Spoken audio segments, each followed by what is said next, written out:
Don't forget to hit the like, subscribe, and notification button for more great content.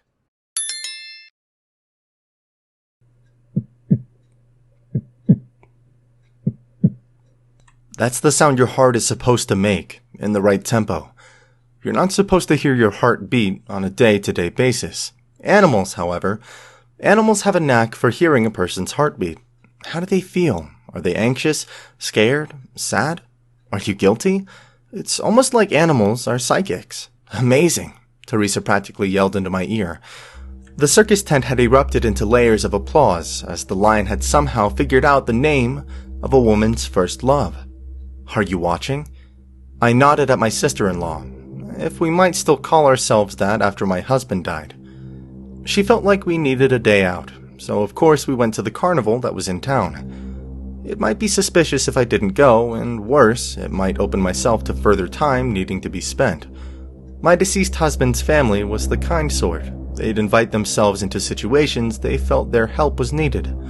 It's impressive, I said, just as my heart went. The rhythm was off, but the circus tent was so loud, and we were in the third row. Clap, clap, clap. I joined in on the applause. The lion sat in front of us. It was massive. Somehow, it had piercing eyes. The lion tamer claimed that this wasn't just any lion, and that it wasn't just any act. The lion was psychic. Who would buy any of that? A psychic lion. But then, the lion would tap its feet on the ground, scratch, and shake its head, every moment conveying the exact thing that made the other person terrified and frightened. Why didn't the lion have a leash? It just wandered around the stage area, within a foot of audience members, who backed up terrified. I'm not sure a leash would have helped, but for heaven's sake, keep the lion away from us. Everyone, please be quiet, the lion tamer said. The whole crowd in the circus tent was quiet. That was no easy feat because, honestly, there were at least 300 people here. There was no way the lion was able to single out one person from a crowd of 300. The lion started prowling and sniffing around. What was he looking for? Just like that, his mane started shaking and twisting, and he let out a giant roar. The entire circus crowd jumped up, terrified and surprised. Even the lion tamer was frightened. He ran up to the lion and tried to pull him in, though the lion looked furious. The lion tamer leaned over and whispered in the lion's ear, to which the lion responded with a large paw on the lion tamer's shoulder. For several moments, the two appeared to be locked in their own little conversation. The circus had a small chatter rustling through the crowd. "Well, all, we have quite the show today," the lion tamer said. "This has only happened twice before. For the next little bit, don't stand up and do not attempt to leave." Why? What's wrong? "We have a murderer in our midst," the lion tamer said. A murderer? How could the lion know that? It seemed pretty far-fetched. Of all the circus acts I'd seen, this one was the most ridiculous. I mean, you'd have to admit that this was pretty over-the-top and ridiculous theatrics. Right, and that there was no way the lion would be able to know a murderer was in the audience.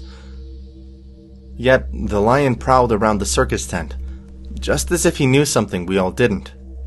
"Please, stay quiet," the lion tamer said, just as the lion finished sniffing around the front row and started on the second.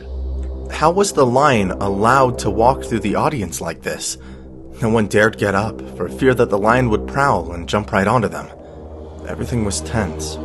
The air was pregnant with expectation. Someone was a murderer in the audience. "I wonder who it is," Teresa whispered in my ear. I nodded. "You all right?" I nodded again, watching as the lion made its way to the third row. It prowled closer and closer towards us.